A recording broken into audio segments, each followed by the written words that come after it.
Yes, Allison, if you have anything to Yeah, say to welcome people.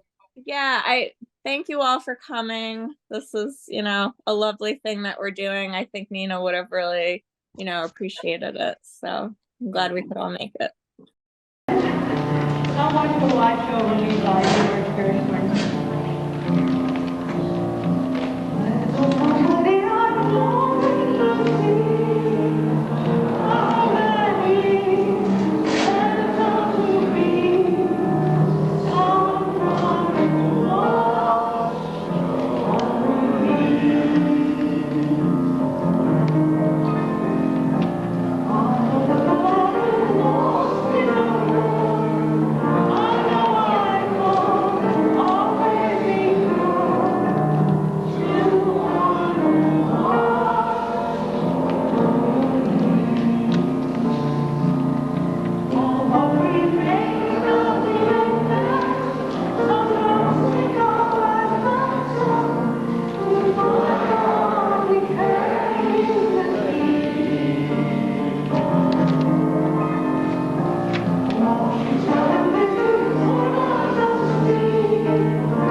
Allison me- is the daughter of our first cousin, Linda Clareman Kelly. Yeah. Oh, wow. I have Yeah. never met, unfortunately, I have never met Allison in person, but we have had some wonderful, wonderful phone calls. She was one of the first people who told me of Nina's passing. Are you in Texas, Allison? I'm in Maryland. I'm here with my dad, Ryan Kelly. Hello. Hi, Ryan. Hello, Mark. How are you? Allison is granddaughter to B and Leo. Right. Yeah. And just as a side note, Ryan got me my first 2 jobs in the theater business. So, Is that something to blame him for or to thank him for? no, thank him. Oh, no, okay. I enjoyed my life tremendously. 35 Good. years doing Broadway and industrial theater. I have a local 1 card. I was on Phantom of the Opera for 12 years. It was a marvelous life. Were you And like stage managing, Mark? No, I was a technician. I was a lighting and sound man. Mhm.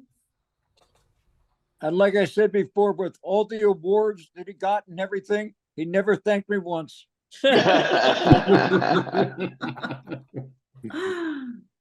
Okay. So where do all of you live? Sir, Where, Oh, this is Albert. Where do all of you live? I live in Prospect, Tennessee. Tennessee. Who said And that? and then half the year in Maryland, up near me. Yeah, I'm a Mhm. risky economo. I'm from Hackensack, New Jersey. I'll just go around and call on you based on the pictures I see. So Mona, why don't you and Steve go first? Okay, my name is Mona Deutsch Miller. I'm really happy to see all of you here, especially my Canadian niece and nephews, whom I have not seen since they were very young. It's really delightful to have you here. I can talk later about Nina. I will tell you I'm the youngest of 4 children. It was Diane, who's still alive, but unfortunately in very poor health. Diane lives in Seattle. Nina, 13 months younger than our brother Lawrence, the father of the Canadian niece and nephews who are on board with us, and me. And this is my husband, Steve, whom I married in 1977. Yay, Steve. We were just little kids, straight out of law school. I'll make you feel old. That's the year I graduated high school. And we're in Los Angeles, where we moved right after law school. Are you still practicing? No, I as I say, I successfully ran from the practice of law after 45 plus years, and now I'm a full-time writer. So I'm predominantly a playwright, but I also write short stories and screenplays and the occasional poem, and actually the plays and the short stories and a couple poems have been published, and a dozen plays have been produced. Wow, well, I'm impressed. And Yeah, our partner is Thais, who is also on the call. Yes, and that whole side of the family has been very creative. well, we should turn it over to Thais. I will, Mona, tell you, I have a partner. She and I have just started an e-commerce business, which includes publishing, Kindle publishing and book publishing. So if you ever have something that you want published, we should talk. Oh, okay. Wow. Okay, I would like to do that. I've written a story, and I'm interested in getting published. Sure. Who's talking? See, you have my my email. So, and I have yours, so I will be in touch.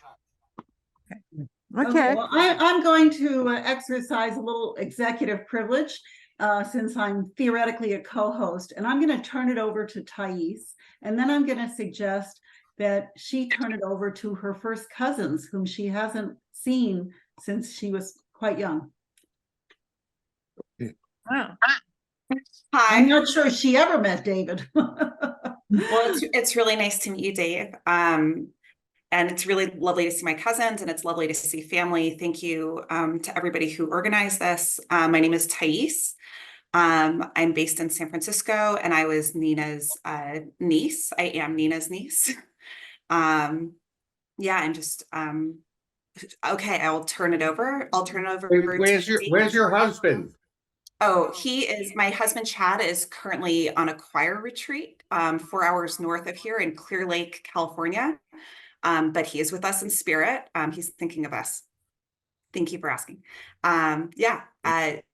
Dave, do you want to take it over? Allison Kelly. Sure. Hi. Nice to meet everybody. I'm Dave. Nina was my aunt. I didn't know Nina terribly well, but we exchanged some emails and I talked to her here and there over Skype and over the phone over the last number of years. So I would join and learn a little bit more about her. And you're Nina's nephew? That's correct.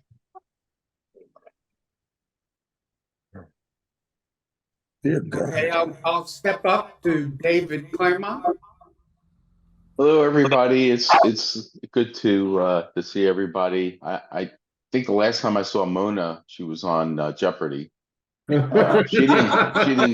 didn't see me, but I saw her. And Allison Kelly is my niece, so I'm the son of Leon and B. Let me see. I never met Lawrence's children. It's nice to meet you. And Thais, I know you met with Jessica years ago, and Jessica is visiting us. We're now in Florida during the winter, so she's here with her 3 girls and her husband taking a break from the winter. And they're actually on their way to the airport this afternoon back to the cold Northeast. And Jessica, Where in your Florida daughter? are you? Sorry, Where in Florida are you? I'm in. We're presently in Delray Beach, and actually we're selling. We bought a place down here about 5 years ago, and we're selling it, and we're going to move up to Palm Beach Gardens in about 6 months. They're building a place up there.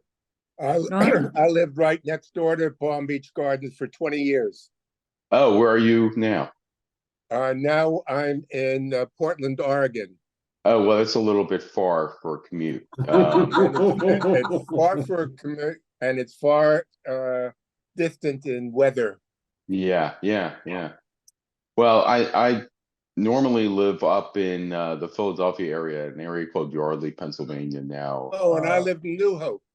Okay, yeah, across the river. Yeah, very nice. David, you and I should get together for dinner. I'm in Princeton. Oh, absolutely. That would be a great idea. We're right next door. Yeah. Well, we'll be back up at the end of May, as snowbirds often do. So anyway, that's enough about me. Let me just say this. I'm a scientist, so I'm on the other extreme from all the artists that are in the family. So I'm a little less comfortable with the artistic side of things, although I'm a chemist and I do drug design. So maybe I'm not that far removed from the artistic side. You're not far at all. Most people who do a lot of art are on drugs. Yeah. Now, Mark, speak for yourself. That's Albert. Either illicit or illicit, I'm sure. Yeah. Right. I never said illicit drugs. No. Mona. Actually, after I've been doing this for 30 X number of years, and finally, after all these years, I have an NDA for a rare form of cancer, leukemia drug. It's actually being developed by Syndax, and it was under my guidance, that it was discovered back when it was a company called Vitae. And so I'm looking forward to seeing that out there and available. It's for children and adult leukemias, and it will get people in a very sick position to be able to undergo transplanting their bone Wow, marrow that's great. and survival. Yeah, so it's what's called targeted therapy. So population is maybe 5 to 10,000 patients per year. Wow. Congratulations, David. Yeah, thank you. Congratulations. Very, very good. Wow. Yeah. I, Looking I forward have to a, that's a great thing. I have a cousin that he's the president of Regeneron in New York. Oh, Georgia and well, Colorado. he's the president of Regeneron. Awesome. Yes. Yeah. Yeah. He's worth a lot of money. Yes, he is. Yes, he is. He, and he probably knows my boss from many years ago, a guy named Roy Vagelos, who was the chairman of the board. Yes. Yes. at- Yes. at- Yes. Oh, Roy. Raven. Yeah. Okay. All right, I'm gonna hand it over to anybody, any volunteers? How about Debbie King? Okay. We'll get out of the family and into the friends. Yeah, I met Nina years ago. We were commuting into New York City together. She was working for, I think, a PR firm in music in Midtown. And I have always worked downtown on Wall Street. So I don't know, I just developed a great friendship with her. She later on, she taught my daughter Noelle voice lessons. And my husband is also a drummer and a band leader. And she advised him on what songs he should be singing and in which key and all that sort of music stuff. But she was very active. She loved this time of year. She always said, springtime is the most beautiful time to be in Leonia. And you know, she was a swimmer at the gym. I was in yoga. So sometimes if our courses were in the same zone, we'd get together and have coffee after and discuss life and people. You know, she didn't have any children, but she was just so wise on so many things that kids really gravitated towards her. She never talked down to them. It was always, you know, a great conversation. And Noelle used to tell me some of the things that they would talk about. And Mona, when I heard you speak, I could hear the, you know, your tone is so similar to Nina's. And, you know, we kept in touch by phone during, you know, the whole COVID debacle. And, you know, she was good staying in touch like that. She gave me the CD that she'd recorded of Bob Dylan's songs and things. She was just so accomplished and so wise in many things. I always enjoyed our visits. And anyway, the last time I saw her on North End Avenue was November 18th. And honestly, I had no idea. We had bagels and coffee and our usual kind of conversation. And I had no idea that she was ill. I, you know, had no indication, but I'm very saddened that she's gone. And I just want you all to know that we loved her very much. You know, you have to forgive me. I didn't know she was sick. You know, she kept on telling me that she rested a lot and that she was, you know, in good health.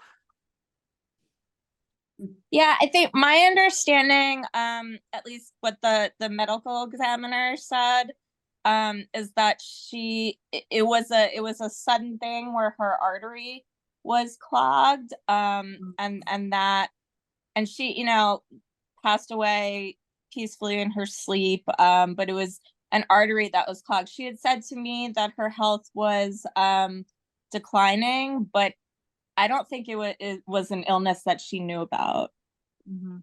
Yeah, because I used to ask her, I say to her, do you go see a doctor or anything? Because she would say to me, I rest a great deal. That's what she would tell me, that she would sleep a lot. And I said to her, well, what about if you need a doctor? She says to me, I don't have a doctor. That's that's what concerns me.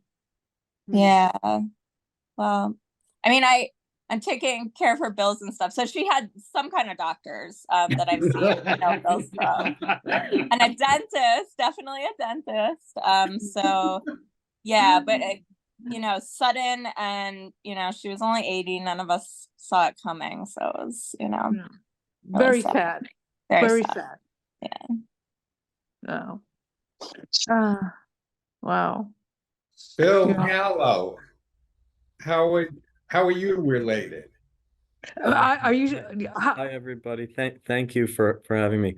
I was Nina's student, a pupil. She always called me her pupil, piano pupil for a number of years. I was a research scientist at Yale for the early part of my career for about 10 years. And she loved to talk down about our institution. She hated it. I wasn't so crazy about it either, to be honest. But my 1 I hour wasn't either. my 1 hour lessons were always ended about 4 hours after we started. We had tea and sat and talked. She loved to hear the gossip about. I have older sisters. I have my sisters are 24 and 17 years older than I am, and so she loved to hear the gossip about my sisters and how they were trying to control me. And but Nina never missed a family party. She was so kind to my children. I have 2 girls. She was so kind to them. She was at every one of our family parties. She was at every birthday party. She was so special to me. She was really, really special. And Allison, if you get a bill from the palm reader, please don't pay it.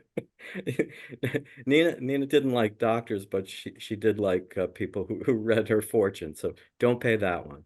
I don't know if you guys are aware of that, but anyway, thank you for having me. I appreciate it, and it's great to meet you all and to know you. And she was very, very special to me.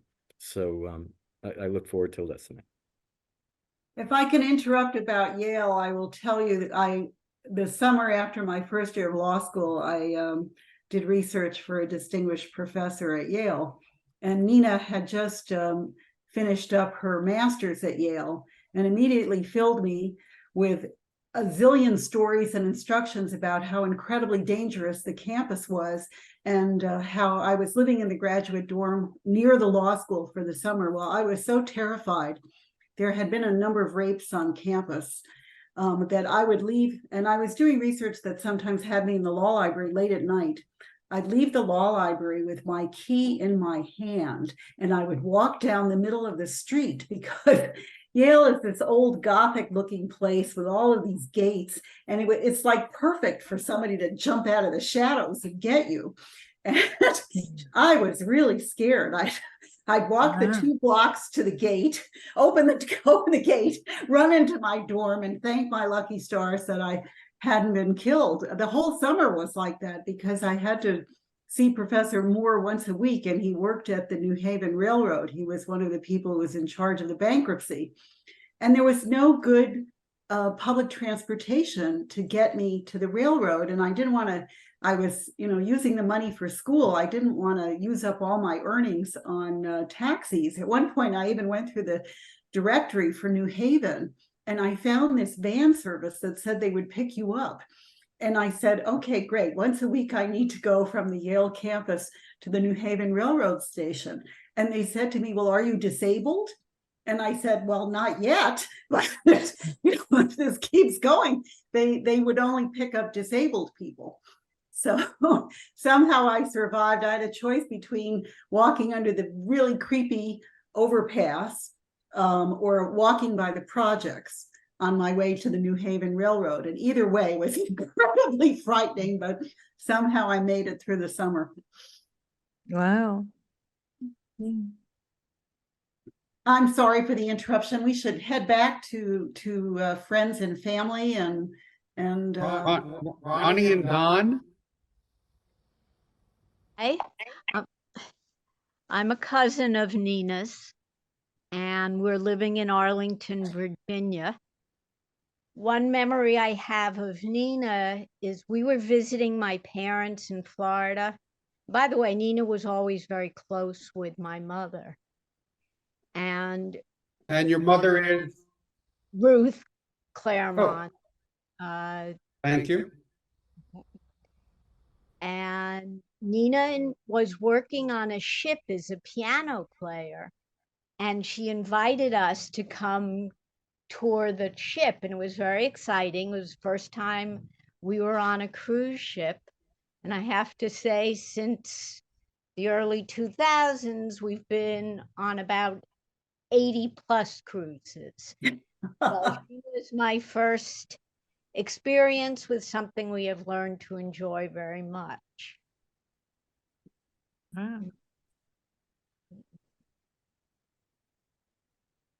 Thank you. Derek? Thank you. Say thank Hey everyone, I'm Derek. I'm Lawrence's son.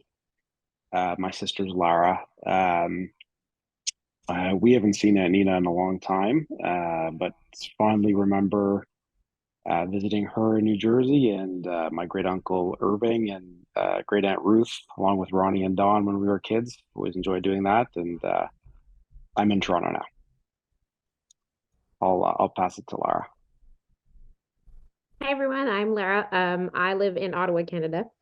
Obviously, of course, I'm Nina's niece, Derek's sister, Lawrence's daughter. I am a professional flute player, so it's very fun hearing all of these stories from Nina's students, and I can totally relate to lessons going overtime with students that you really enjoy. So I heard a lot about her piano playing career over the years, and I'm looking forward to hearing more this afternoon. David Braun? Yes, David Brown, and I am the borough historian of Leonia, New Jersey. So Why? Is everybody able to hear me? Yeah. Okay. So I overlapped with Nina for many decades, and coincidentally, there's a file on Nina at the local history archive of the Leonia Public Library, which is tended by the Historic Preservation Commission. And coincidentally, I'm not a musician, but my parents are/were. And so my parents were friendly with Nina at various points. My mother was a Leonia resident for many years and knew Nina from the musical scene here. And way before all of us came to Leonia, my father, a violinist, was a classmate of Nina's at the Juilliard School in 1964, I believe. So I wanted to come and pay my respects. Nina was a local celebrity. Wow.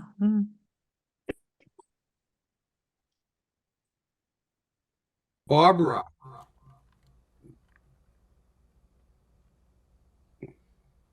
Oh, yes. Hi. I live in Manhattan.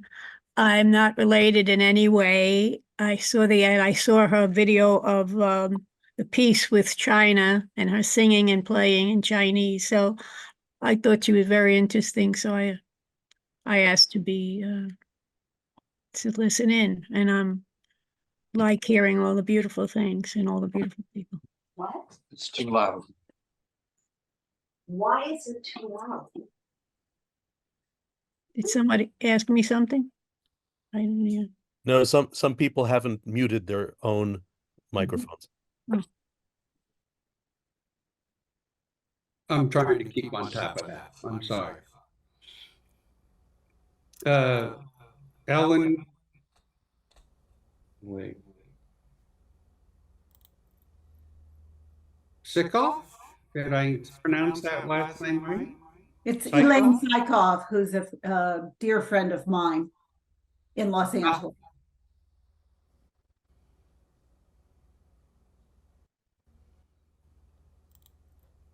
Okay, I think everybody is. No, I haven't yet. I haven't. Can you hear me? Oh, yeah. Go ahead, Albert. I'm sorry. My name's Albert Kolkin. I was a cousin to the Deutsches. I met Nina in the Ruth and Irving Claremon's home in Florida when I was about 14, and she the same. And we actually became kissing cousins. When she came up back to New York, we dated a few times, and she and I were close at that point in our lives. Since then, Tell 'em where you are. I'm in Portland, Oregon, but I grew up in New York City. Diane, who lives in Seattle, came down to visit my previous wife and I when we lived in California, and she stayed with us for a while. So the Deutsches have always been very close because my parents and I were very close with the Claremons when they were alive. And I'm glad to be part of this. I really am. And I thank you, Mark, for putting this together. My honor. By the way, for the people who are wondering about the whole structure of the family,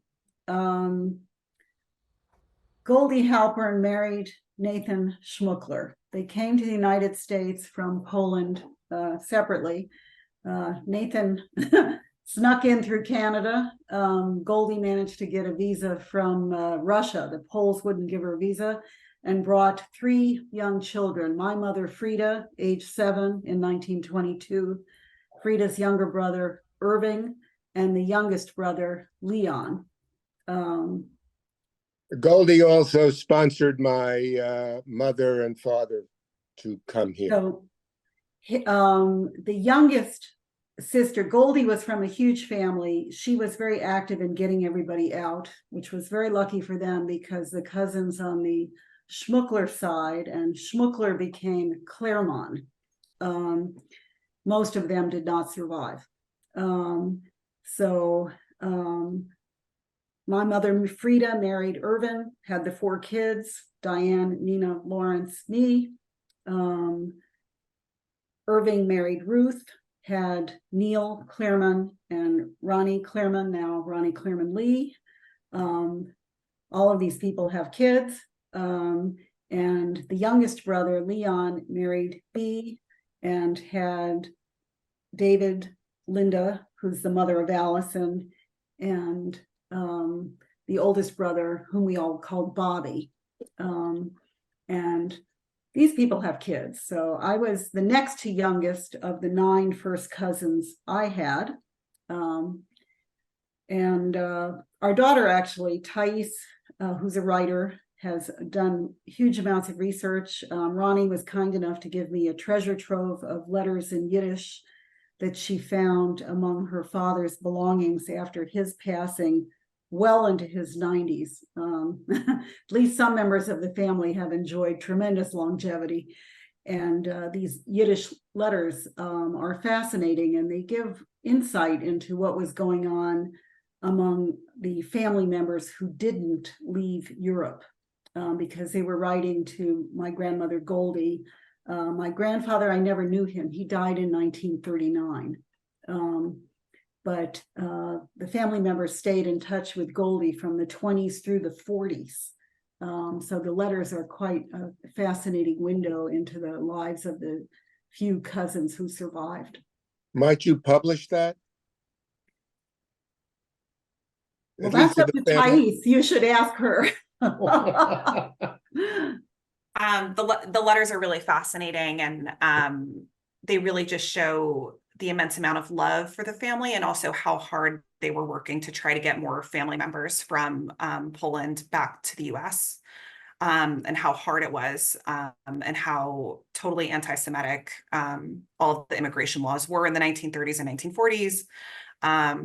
I studied with Reb Dovid at YIVO. I studied Yiddish with David Braun. So it was so nice to see him again, because part of the reason why I was studying Yiddish was to translate these letters. It's such a small world I, to I see all these. neglected to mention my day job, right? I'm a linguist and particularly a Yiddishist with the Evo Institute for Jewish Research. And on my downtime, I'm the historian of Leonia.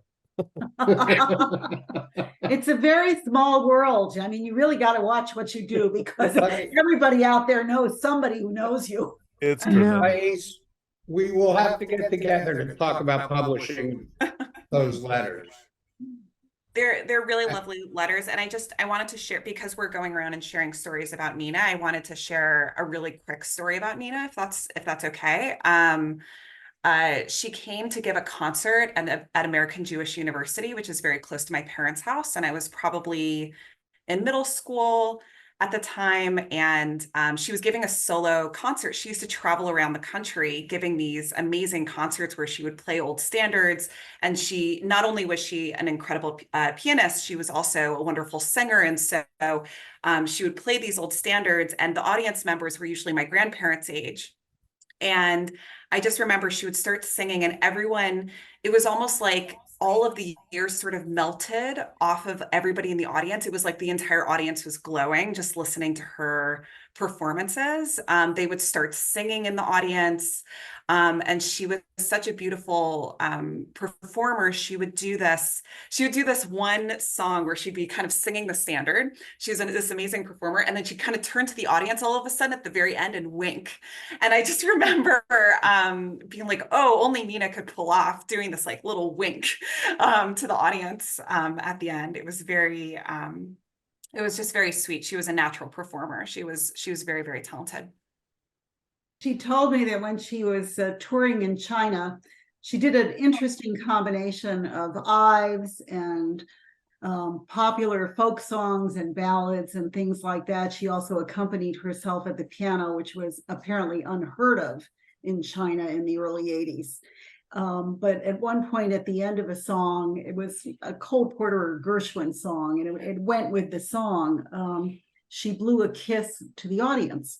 Well, in those days, this is just after the Cultural Revolution, she said there was a gasp, that the performer had actually done this. And then there was a bit of a titter, but they liked it. They liked it. She broke down a barrier, and she was an incredible performer, and she was the best piano teacher I ever had. And I had some wonderful piano teachers, but she was so performance oriented. I only studied with Nina for 1 year, my senior year of high school. And that was, I used to be a really top-notch amateur pianist. And that was the year my technique was the best. And I prepared for my lessons very seriously. We took it totally seriously.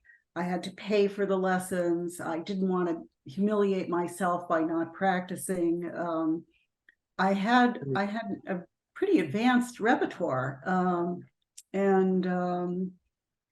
It was just everything about the way we were studying together was geared to performance. What is the audience going to get out of this phrase? How are you going to move through this piece so it has momentum and meaning? I mean, I was incredibly privileged to grow up in a house of music. I mean, I had two older sisters who were both brilliant musicians, both playing the piano hours every day. When we lived in Miami Beach, we had two pianos. We had an upright upstairs and a grand downstairs. I remember as a little girl, I met Madame Kusevitsky, the widow of the conductor, and I told her how Nina would keep practicing when we had hurricanes and all the lights would go off and we'd lose power. And she would just keep going and keep playing. As a child, I was terrified of these storms. I was very impressed by that the beautiful music kept coming out of the living room. And I have, this is the woman who taught me how to put on pantyhose, taught me how to put on makeup, introduced me to the 53rd Street Music Center, which was an incredible makeup center. It was an incredible place to buy makeup, and you'd run into models and actors and people like that. And we had escapades together. When we first moved to New York, I was born in Florida and lived in various places in Florida till we moved to New York in 1962.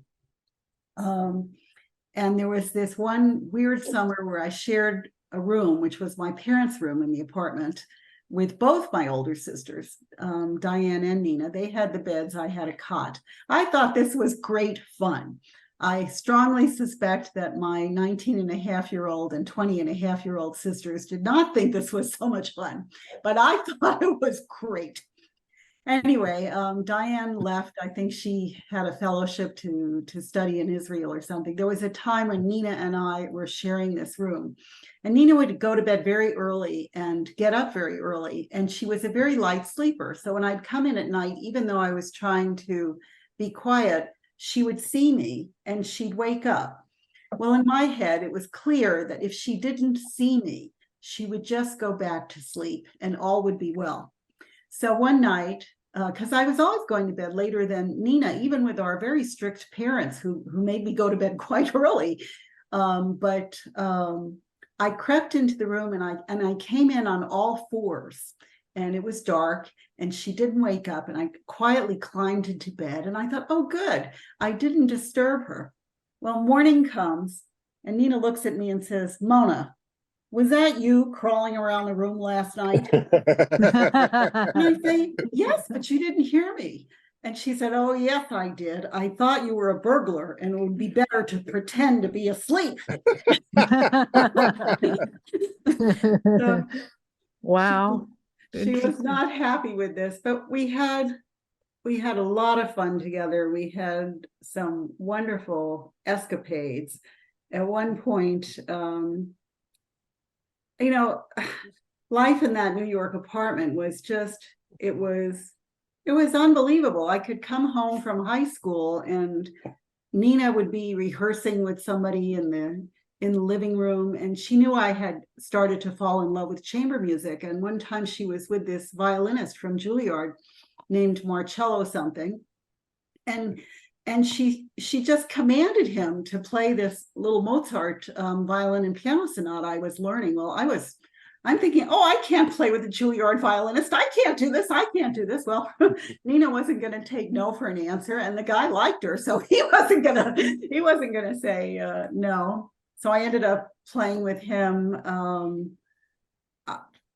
Diane's first husband, Joel, who was also a composer, was rehearsing an actor for Stravinsky's Tale of a Soldier one time, and he's trying to beat out the score and conduct with one hand. And I come in from school and he says, oh, good, Mona, you're here, you play this. He gives me like the orchestra reduction for Tale of a Soldier, which is a really interesting piece. It's an ensemble piece with actors talking about how somebody has sold his soul to the devil, and the violin player is key. So I'm looking at this score thinking, well, I have to do something. Somehow I managed to bang out something so that Joel could concentrate on the actor and give him the timing. It's a complicated piece to stage, but things like this were just happening in my life. It was wonderful, and I certainly grew up loving music, appreciating performance, and she was so good at so many different things. Nina was a very good gardener. She also was a wonderful baker, and she could sew really complicated patterns and make her own ball gowns for concerts. Wow. So this is a woman who she would buy really, really expensive, fine fabrics. And she would not have been able to afford gowns like this, if she just tried to buy them. She'd get a couture design pattern from Vogue, and there all of this incredible turquoise and silver silk brocade is on the table, and she's using the shears to cut. These were complicated patterns. So she was a very multi-talented person with tremendous interest. She loved design. We both liked looking at furniture stores and the windows of furniture stores just to see interesting contemporary design. She was very, very talented in many, many different ways. Wow. One of I'm the, learning something new about Nina. Wow, that's very nice. When I heard that Nina had passed away, I looked at her Facebook page and I looked at her LinkedIn page because I wanted people who had been close with her to know. And that's how I met RSD, and that's how some of you ended up hearing the sad news. Yeah. Yeah, but she was. Whenever I had conversations with Nina on the phone, it was always a pleasure to talk to her. She was always trying to uplift my. She was always uplifting my spirits. That's nice. one of the interesting things I think is that I wound up marrying a singer, Linda Shivers, who's with me now. She's a cantor, or what, a retired cantor from the largest conservative synagogue in Portland. And I just met her and not knowing all the different things she did, and she seems to fit right into this family. I'm going to give a little more history, just another generation up. Albert's mother, Clara, and Mona's and Diane's, and that whole Frida's mother was Goldie, and then the other sister was Rose, um, And there was Hashka too, and who Hashka. died young. Yeah. Rose is represented by Marion, who's sitting very quietly because she tends to be shy and doesn't know anybody, but she is here as Rose's granddaughter, and I'm Clara's grandson. My mother was Sylvia, and there's Marion. So that just explains a little more about how expanse this family was. And I know that um, the four sisters had some brothers, and I'm not clear on how many there were. Well, Mark, I'm sure you know then that your mother spent a lot of time with Thais when she was in college, because she went to college in DC. Yeah, she loved that time. She talked to me about it all the time. Sylvia was the best. We'd go to Shakespeare shows together. One time she took me to a balalaika concert. I'd never been to a balalaika concert before. Yeah, we'd meet up, regularly. We'd get dinner in Chinatown and then go to a show. It was awesome. I loved spending time with her. And she had the most beautiful art collection. Her whole apartment, every square inch of the wall, it was filled with different artists' work. It was beautiful.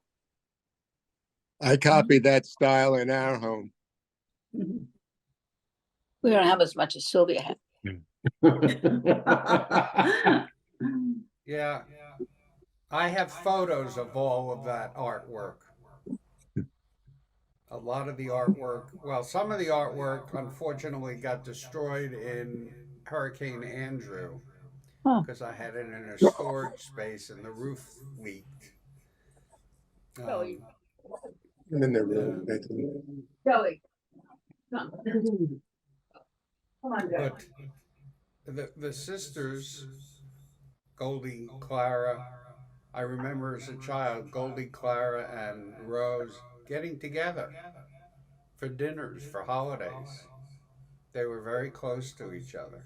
Yeah, Goldie was the oldest. Clara was the youngest. They had very different experiences in Europe. By the time they got around, I think there were like 8 kids in that family, but by the time they got around to Clara got to go to gymnasia and had more formal education than Goldie. My grandmother, Goldie, was really smart, but she regretted very bitterly not having more than an elementary school education. But I got to know Grandma Goldie when I was in middle school and high school. She lived in an apartment on West End Avenue, not far from our apartment on Riverside Drive. And sometimes after school, I would drop by and ask very teenage questions. I wanted to know how she met the grandfather I'd never known, my mother's father, and if she went out on dates. Well, I don't think you went out on dates in the early 20th century or in the 19 teens, but she found it very amusing. And she told me how my grandmother had been an apprentice to a pharmacist, and he was actually going to leave his apothecary business to her.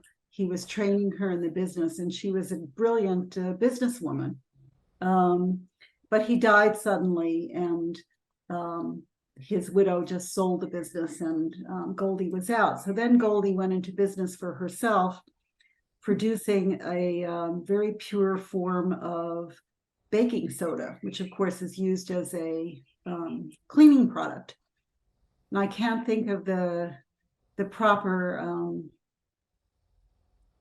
what is the proper chemical name?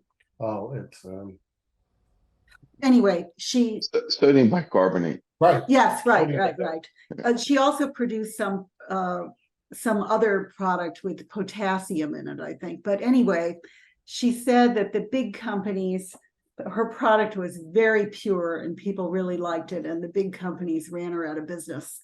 They did not want the competition. When she because my parents didn't. When she and Nathan started out in New York, they were not poor in Europe. They had done fine.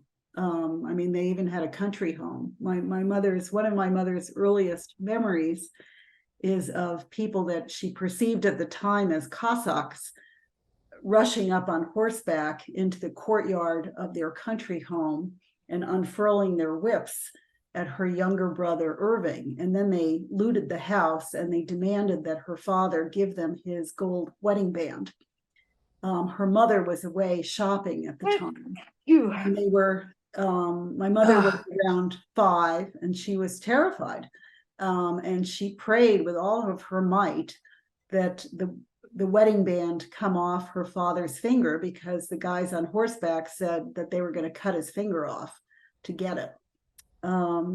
So the band did come off, which was a huge relief. The horsemen took off, and much later, she realized they weren't Cossacks. It was this was during the war between the Reds and the Whites in Russia, and they were Reds, Bolsheviks. Anyway, I think my strong suspicion is that Nathan was probably the least economically successful of all of this huge family, a lot of sons, but some sisters too. And the rest of them stayed in Europe. But Nathan made it to Canada and then snuck into the US. And my grandmother, with the 3 children, joined him, but she lied. I mean, she said she didn't know where he was because he was getting into the country illegally. And they told me, my grandmother shared with me a story that I think is so heart-wrenching. They've gotten off this long voyage. They left France. They left Bialystok, then they get to France, and they're on this long voyage in steerage on the Aquitania. And they get off, they're in Ellis Island for 2 weeks. They were quarantined. So they were afraid they were going to be sent back. And there was one of Goldie's brothers was told he would be sent back, and he jumped into the Hudson and swam to Manhattan rather than go back to Europe. At least that is the story we were all told. But they get to Manhattan. They're at South Ferry, the southern tip of the island, and they get on the subway to take a very long trip to the last line, the last stop on the what used to be the IRT. And my mother thinks there's a man who's watching them, who's sitting across from them. My mother is 7. She thinks, God, that guy looks vaguely familiar, but he never says anything. He simply watches them in silence throughout the entire ride. Finally, they get off at the last stop. This man gets off too. He looks around the platform, and then he embraces his wife and 3 children, whom he hasn't seen for a year. He was afraid that he would be found, that, you know, he could be deported or something. And so he endured the entire subway ride in silence. But at least he had the pleasure of seeing his wife and children during that time.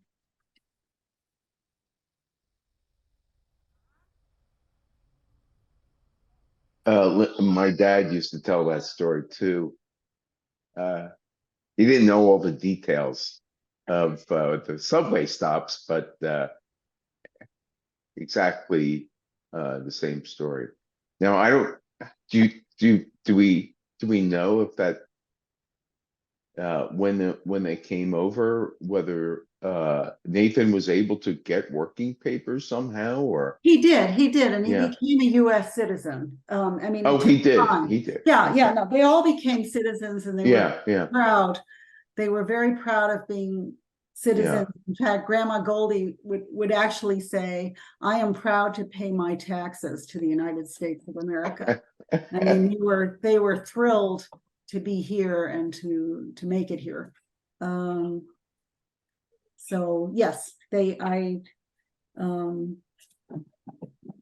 so I have to say I have a great deal of sympathy for illegal immigrants. I am the descendant of illegal immigrants who were fleeing unbelievable persecution in every way, and you know, they wanted to have a life, and they made one. Yeah, I agree. I feel the same way. My older sister's husband had a hobby with Ancestry.com, and he built a very extensive family tree from both sides of our family and his. I think Ronnie has it. You can't print it in tree form, but you can print it in Word form. And I'm trying to get her to print it for me so that I can build it into a tree form to give us a better idea of how all of us fit together. And it has a lot of they have a lot of the pictures of the citizenship papers, the sign-in book at Ellis Island with all the different family members.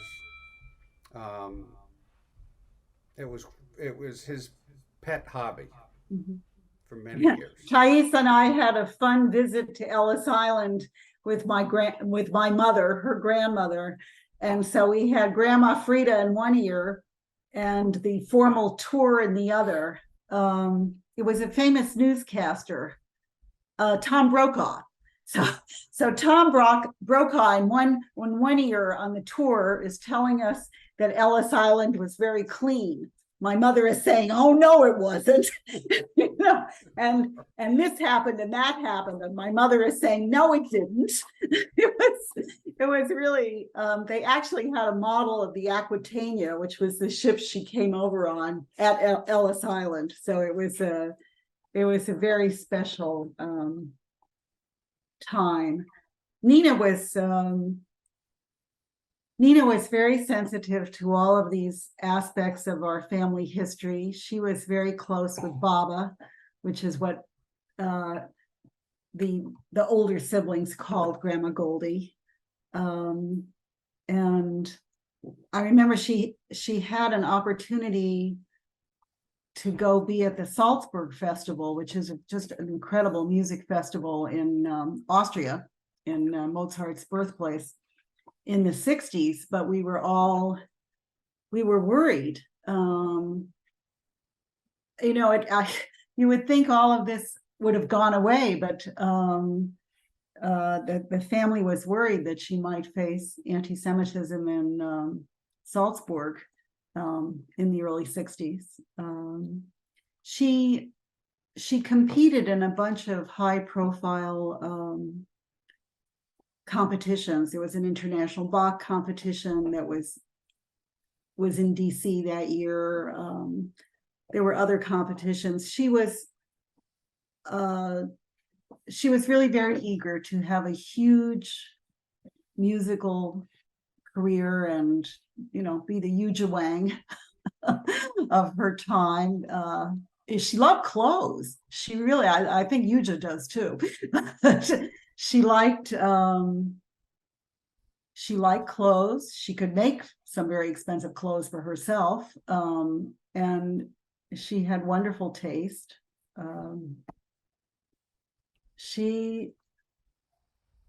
Nina had some injuries that interfered with her concert career. There were a couple of different ones, and she was a virtuoso pianist. She had an incredible technique, and she had perfect pitch, and she started playing very, very young. She and Diane played a concerto when Nina was 10 and Diane was 11.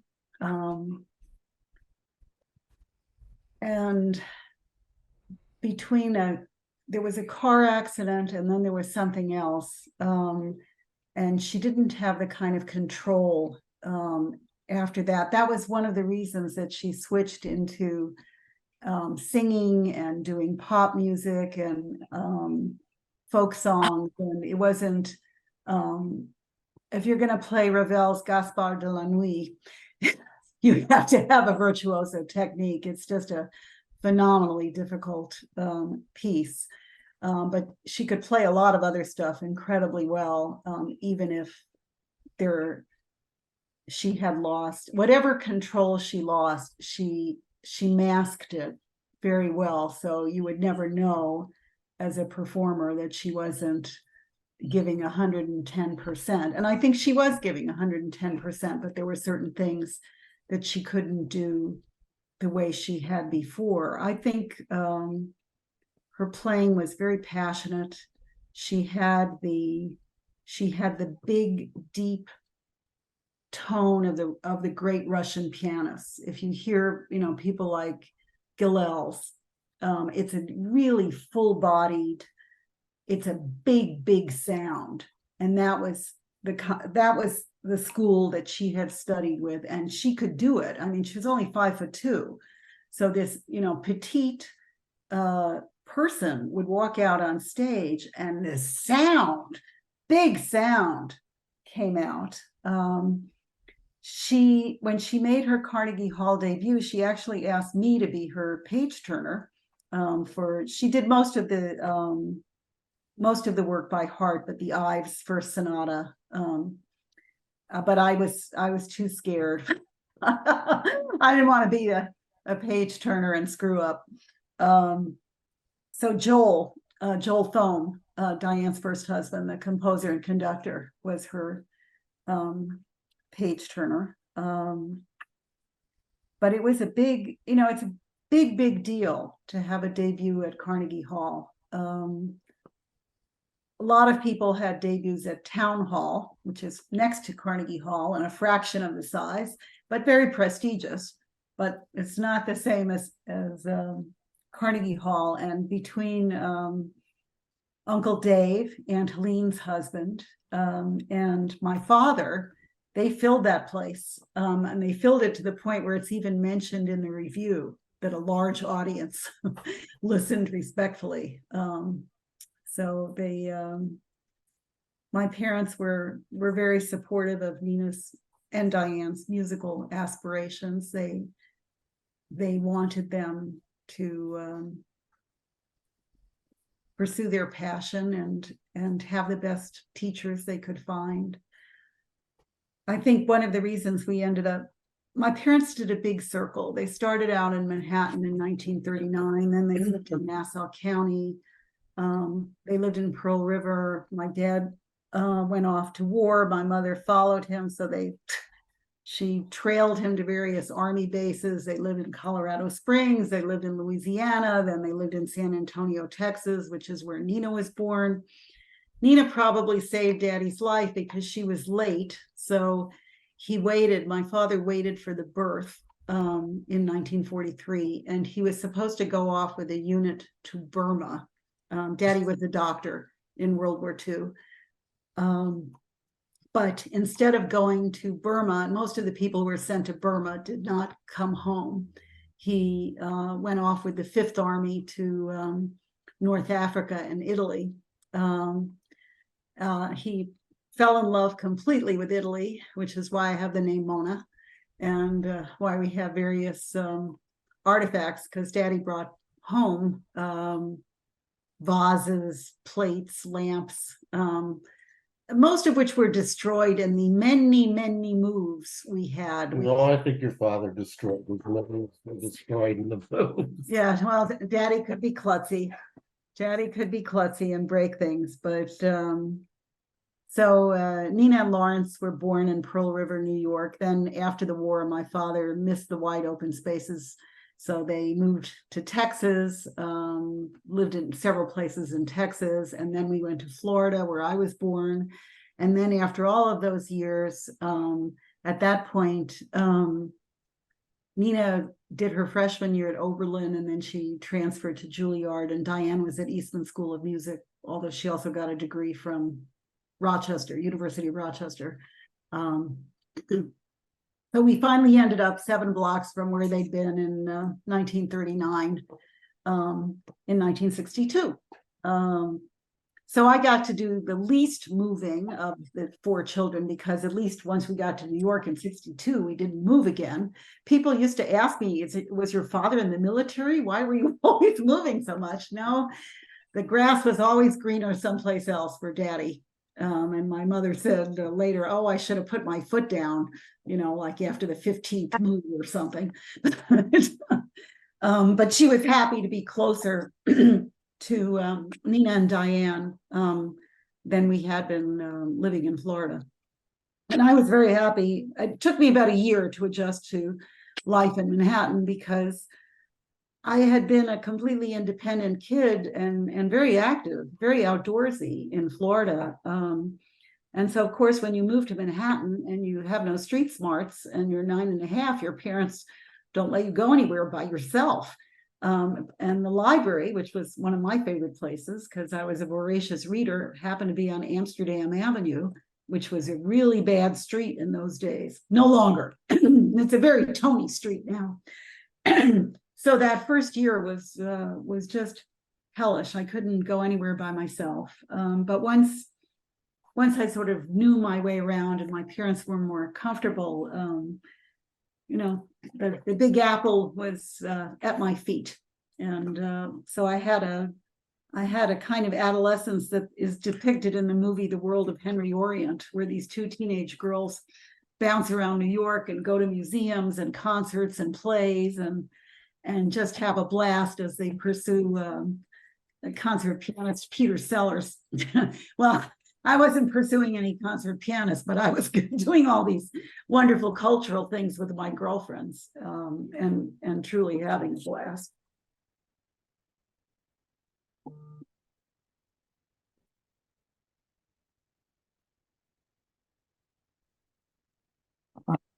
Yeah.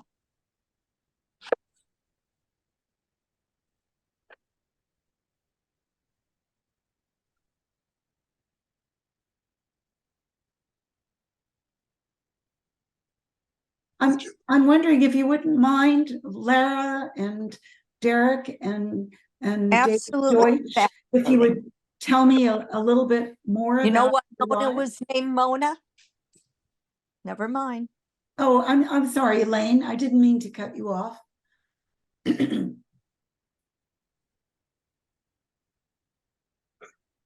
I'm just. I'd be happy to do that. So I'm a lawyer. I'm the Associate General Counsel of a telecommunications company. I was an engineer in a former life. I just worked in the video game industry for a little while. I live in Ottawa. I have two kids, Jake and Ava. My son's 4, and my daughter's 2. So we're going into school next year for senior kindergarten. So that's an exciting time. And my daughter's at the nursery school. I'm interested in the Canadian football game. I watch a lot of football. Not an NFL. I like the Canadian game, even though it's not the same caliber, but I like the rules better, and stems from the days when I used to play a long time ago. I don't know. How's that, Mona? That's great, Dave, and I appreciate your sharing with me. I'm really very sorry that I haven't seen you guys grow up, but I can see you grow up now. I hope, and see you more.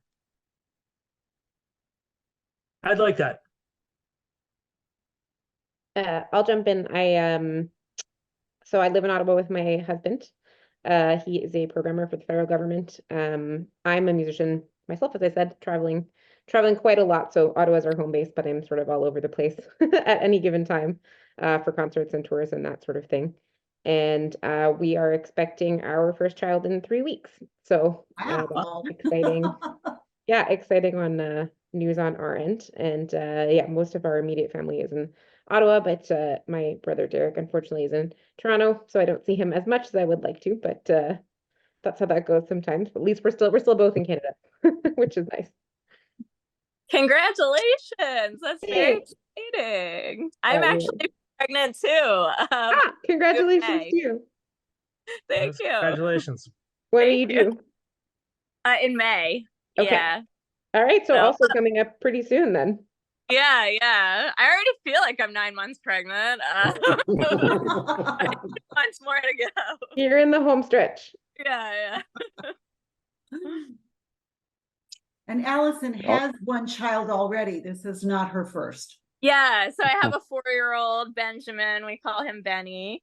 And he's downstairs with my husband right now playing. I guess I'll go next. Derek, I left Ottawa 19 years ago now. I'm living in Toronto. I've had a long and winding road of a career. I was an accountant first. I was an investment banker. I worked for a company that supplied most of the brownies and gingerbread houses in North America. I spent some time in cannabis, which is legal in Canada. And now I develop condos in Toronto for the second largest condo developer in the city. I'm married. I've got a 4-year-old as well. His name is Finley. My wife's an interior designer, and my wife is expecting our second in 2 weeks. So my mom is split between my house and soon to be Lara's house. Oh my god, congratulations. That's Thanks. awesome. Lots of babies. Yeah, Lots of new right? babies. Next generation.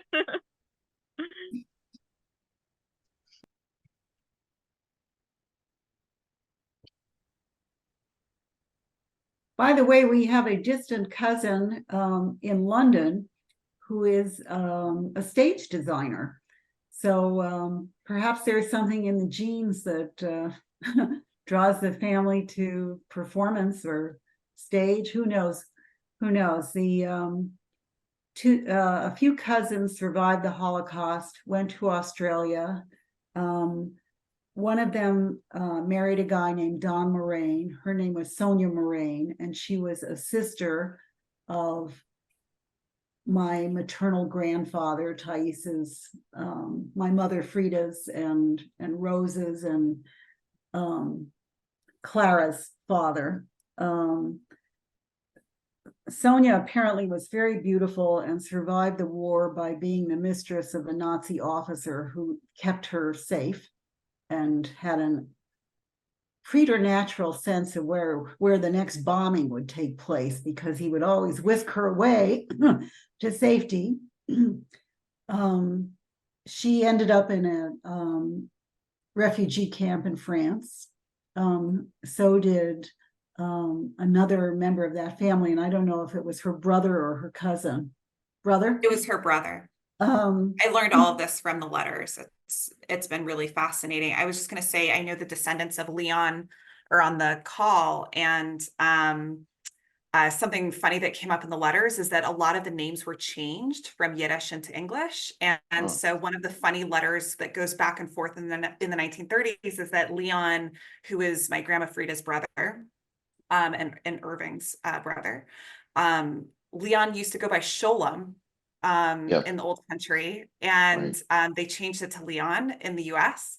And when they write to their relatives back in Poland, they call him Leon. They say, this is Leon, this is what he's doing.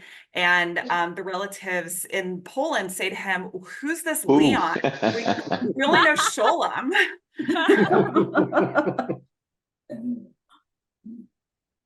Yeah, he took Sholem as his middle name, and which is, he went by Leon S. Clareman. I never knew whether it stood for Sholem or Smuggler. And I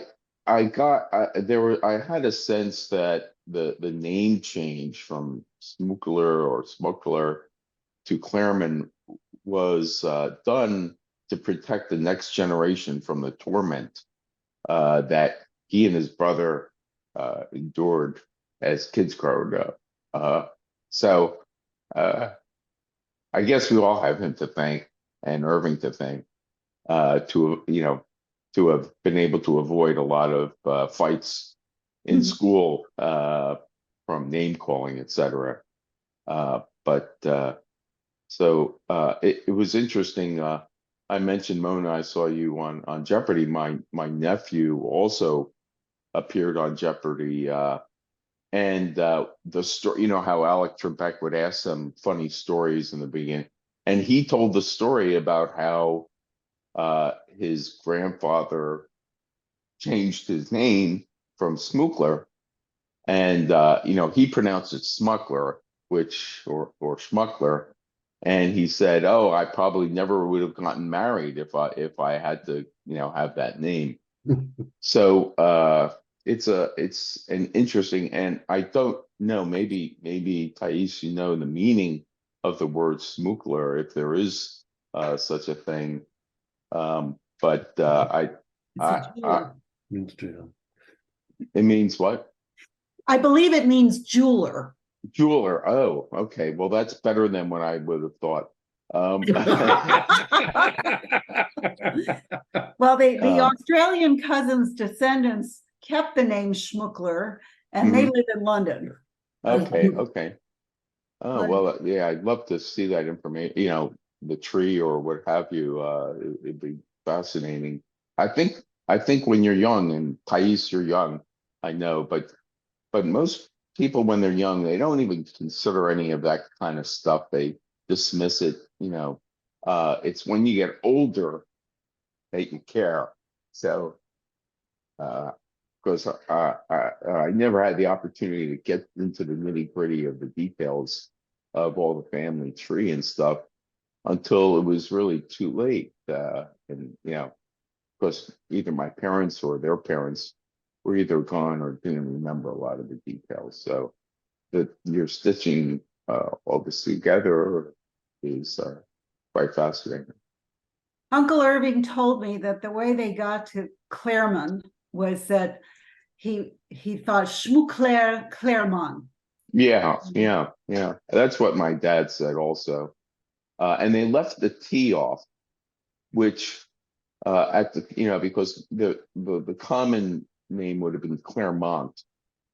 And I am so glad that they did that, because there are very few Claremonts, but there are a lot of Claremonts.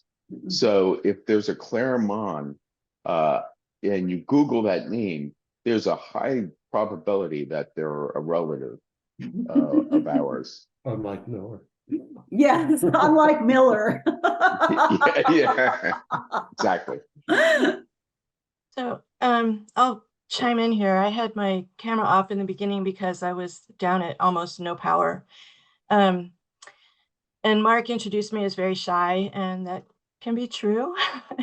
My mother was Rita Lubell, And I don't know how many of you know or have heard of her or her brothers, Leon and Harold.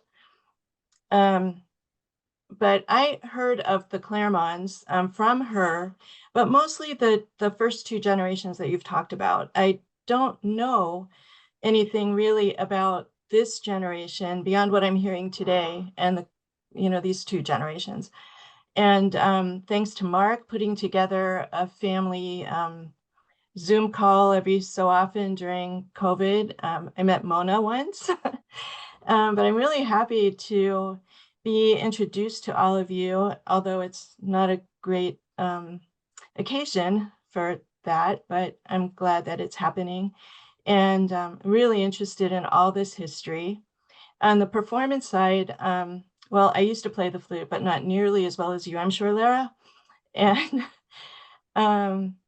I considered a music major at one point, but just let that go. And I have two daughters, 30 and 26 in a week or so.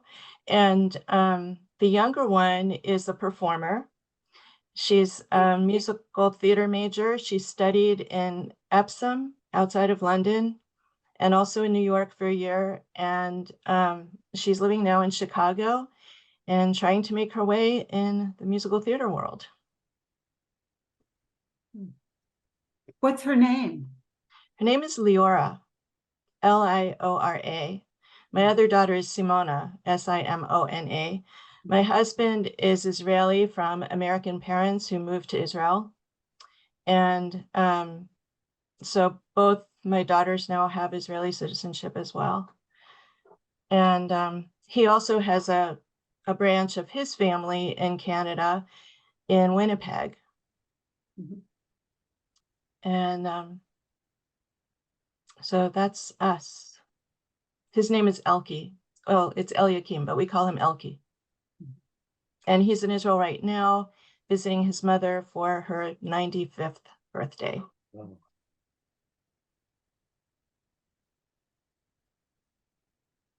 And I'm in Oregon also. I grew up, well, we lived in New York till I was 2, and then we moved to Pittsburgh and then Raleigh, North Carolina, and then to Maryland. And I ended up here in Portland and working for the state. I do urban planning, environmental planning mostly, and now natural hazards mitigation. Wow. I'm going to chime in as a end-of-life doula, which is my newfound career since COVID.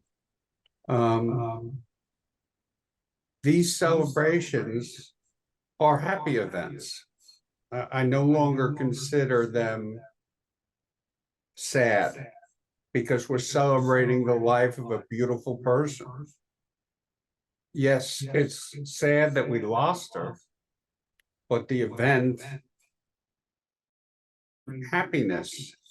And I've seen it. I've seen it watching you talk about her, people sharing about Nina. I had the fortune of seeing her at Carnegie Hall.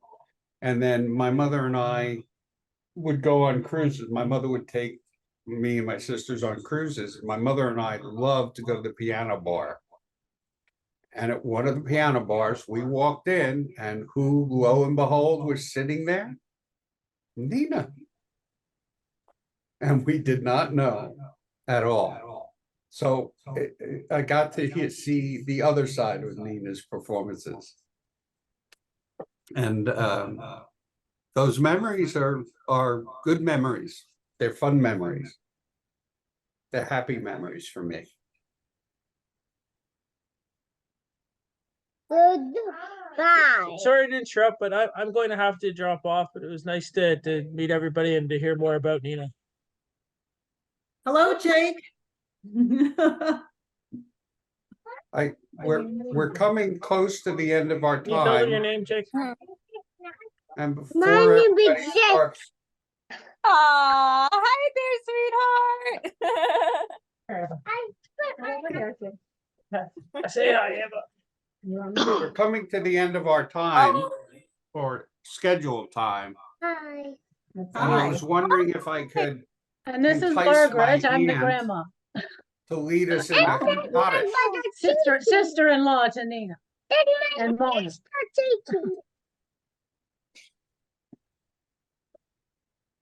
Thanks, everybody. I'm sure Mark is trying to introduce the wonderful video he created. Well, actually, I wasn't trying to do the videos Sorry. because we're so late. And I know but I was trying to entice my aunt to lead us in a cottage as a cantor. Would she be willing to do that?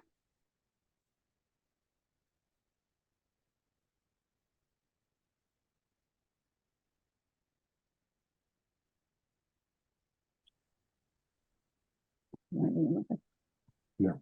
Okay. 1 second. She needs the yarmulke on. Okay.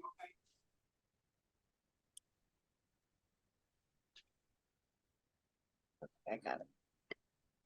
Yit gadal, yit kadash, Yalmad,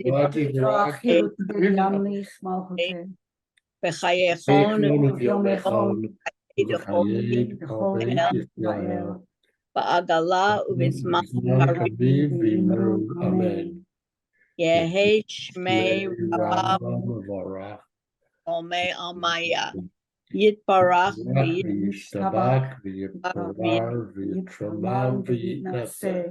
Yit Hadar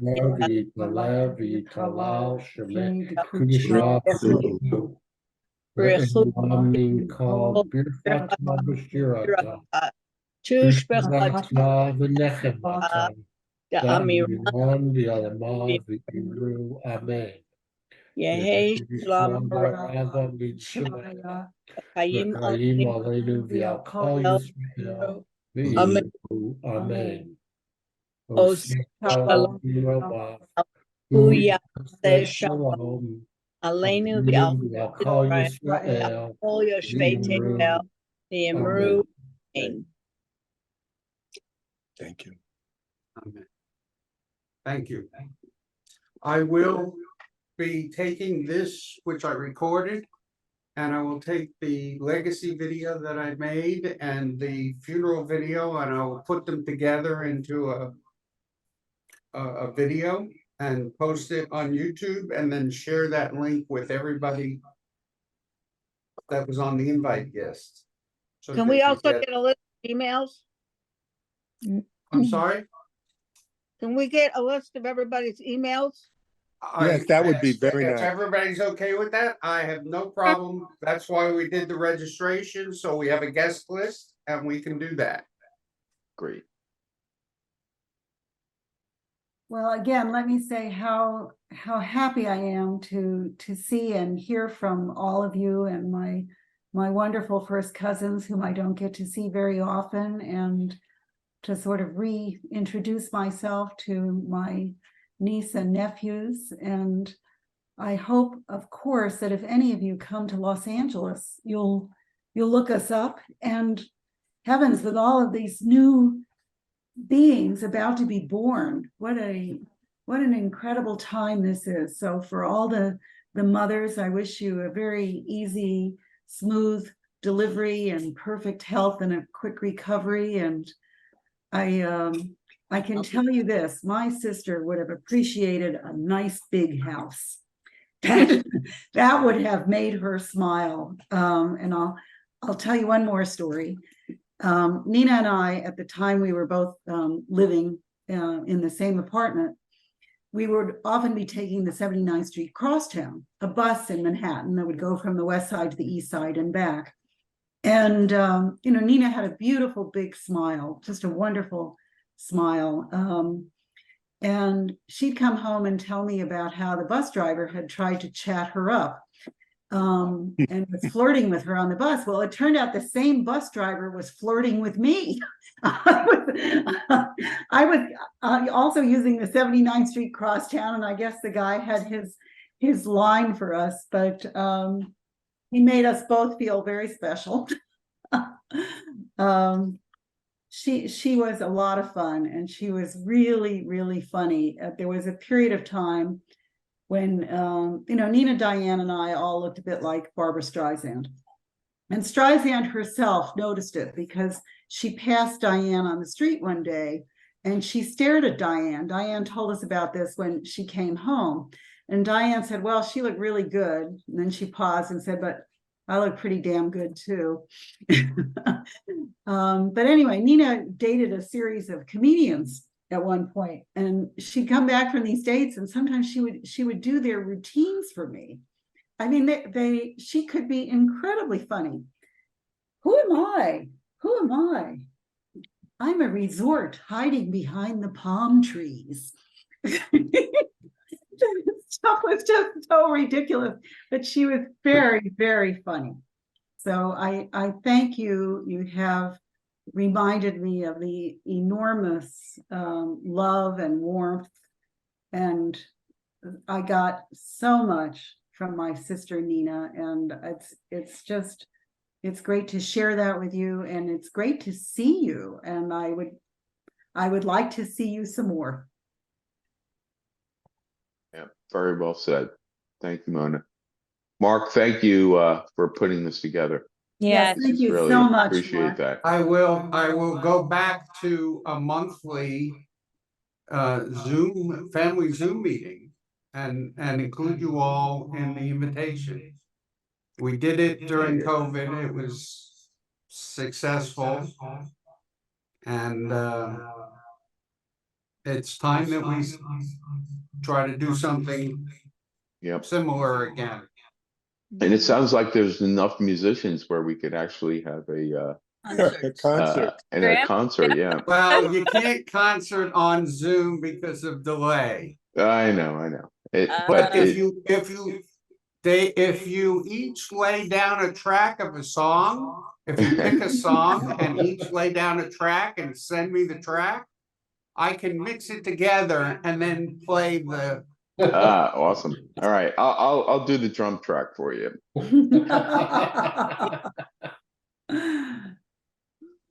All right, bye everybody. I gotta run to the airport now.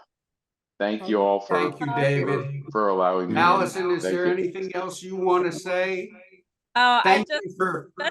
Yeah, No. just that I've really enjoyed hearing these stories. It's amazing. I'm gonna have to get an opportunity to hear more.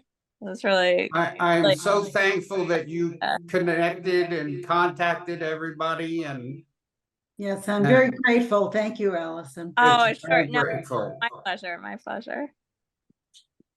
Thanks, everyone. Cheers to Nina. Yeah, cheers to Nina.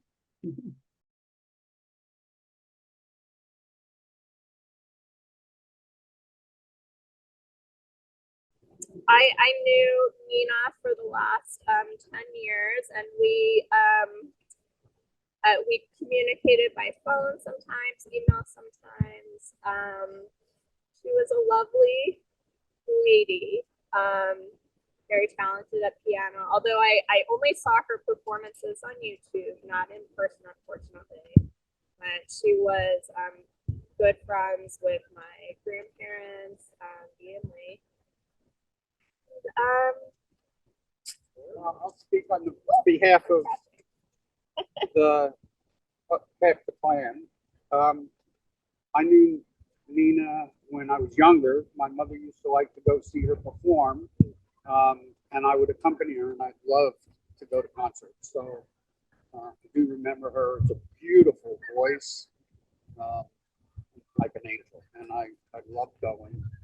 I did lose touch with her after I started working Broadway, and I don't know why. But I do have very fond memories from my childhood.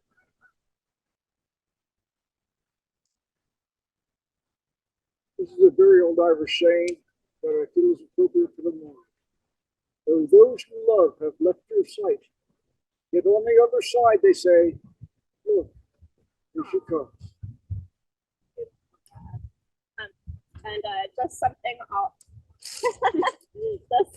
I'll add is so when I graduated, the reason we got in touch in the first place, I should say, is when I graduated from law school. I was very flattered that she asked me to be, she trusted me to be the executor of her will. She, sent me my first lawyer check. And, that was great. And so I've taken the role seriously, very, flattered that she trusted me with that. And she was also at my wedding, which, there weren't that many people of, her generation at my wedding. And so she came all the way from New Jersey, and that was really special. And I think she had a nice time, and that was great to see her then. So the last time I spoke with her, my dad and I called her over Thanksgiving. So I'm really glad we got to talk to her then. And she, she said her health was declining, unfortunately. And she was just a lovely lady. Sort of Malamet family tradition. None of us speak Hebrew, so we've always used a recording of the Warner's Cottage. יתגדל ויתקדש שמי רבה, בעלמא דברה חירותי, וימליך מלכותי, בחייכון וביומכון, ובחיי דכל בית ישראל, בעגלה ובזמן קריב, ואמרו אמן. יהי שמי רבה מבורך לעולם עולמי עלמיה. יתברך וישתבח ויתפאר ויתרומם ויתנשא, ויתהדר ויתעלה ויתהלל שמי דקודשה בריחו. לעילה מכל ברכתה ושירתה, תושבחתה ונחמתה, דאמירן בעלמא ואמרו אמן. יהי שלמה רבה מן שמיה, וחיים עלינו ועל כל ישראל, ואמרו אמן. עושה שלום במרומיו, הוא יעשה שלום עלינו, ועל כל ישראל, ואמרו אמן.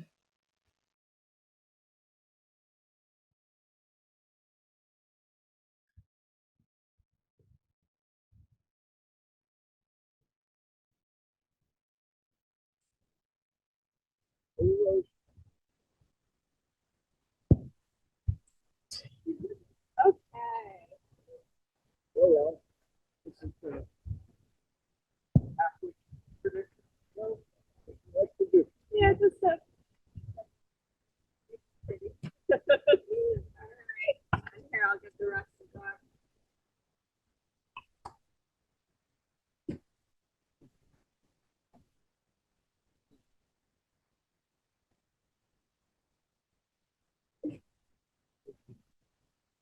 Jewish tradition. Oh, so okay. Yes, we all get to do that. Oh. Yes, we all get to do that. Yes. Now you know, Okay, thank you. Put it back in the earth. Pardon me? Put it back into the earth when you're done. Yes. That's not. Oh, I'm passing? No. I don't pass the shovel to you. Oh, I put it back in got the it. dirt. You get it. It becomes an obligation. That's Right. Yeah. So when you're done, you put it back. It's back. It's back. People are choosing. Yeah. To do it. Yeah. I'm just used to handing it off to the elders. Yeah. Do this first.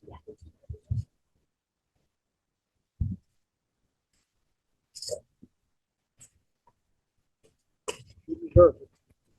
You deserve it.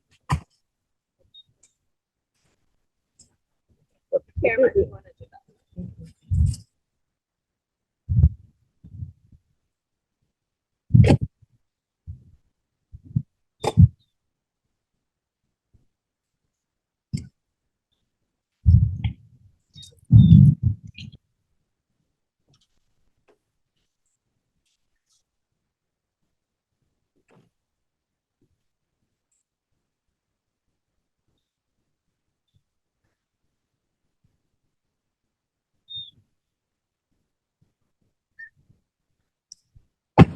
Control. I'll go left.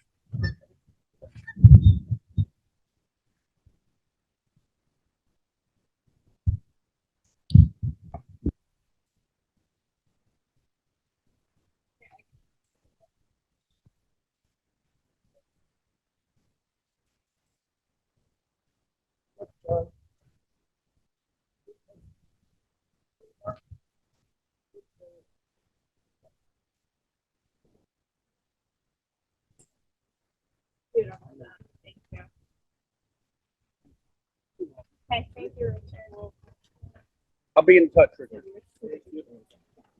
Oh, yes.